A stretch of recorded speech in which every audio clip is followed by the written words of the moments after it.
Hi hello welcome to Blasters arena. Kerala Blasters 12 മത്സരങ്ങൾ കളിച്ചപ്പോൾ 7 മത്സരങ്ങളിലും പരാജയപ്പെടുകയാണ് ചെയ്തിട്ടുള്ളത്. പല മത്സരങ്ങളിലും ആധിപത്യം പുലർത്താൻ ബ്ലാസ്റ്റേഴ്സിന് കഴിയുന്നുണ്ട്, കൂടുതൽ ഗോളവസരങ്ങൾ തുറന്നെടുക്കാൻ കഴിയുന്നുണ്ട്, കൂടുതൽ ആക്രമണങ്ങൾ നടത്താൻ സാധിക്കുന്നുണ്ട്. പക്ഷേ മത്സരഫലം എതിരാളികൾ വിജയിക്കുകയാണ് ചെയ്യുന്നത്. അതിൻ്റെ പ്രധാനപ്പെട്ട കാരണം ഡിഫൻസ് വളരെ മോശമാണ് എന്നുള്ളതാണ്. കൗണ്ടർ അറ്റാക്കുകൾ വരുമ്പോൾ ആടിയുലയുന്ന ഒരു ഡിഫൻസിനെയാണ് നമുക്ക് കാണാൻ കഴിയുക.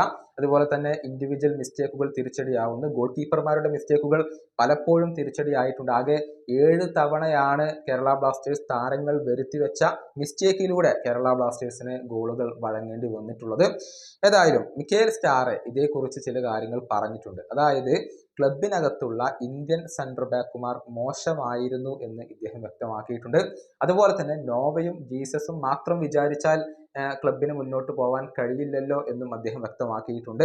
സ്റ്റാറയുടെ വാക്കുകൾ ഇങ്ങനെയാണ്: ഇന്ത്യൻ ഫുട്ബോളിനെ കുറിച്ച് അറിയുന്ന ക്ലബിനകത്തുള്ള പലരും പറഞ്ഞത് നമുക്കാണ് ഇന്ത്യയിലെ ഏറ്റവും മികച്ച സെൻട്രൽ ബാക്കുമാർ ഉള്ളത് എന്നാണ്.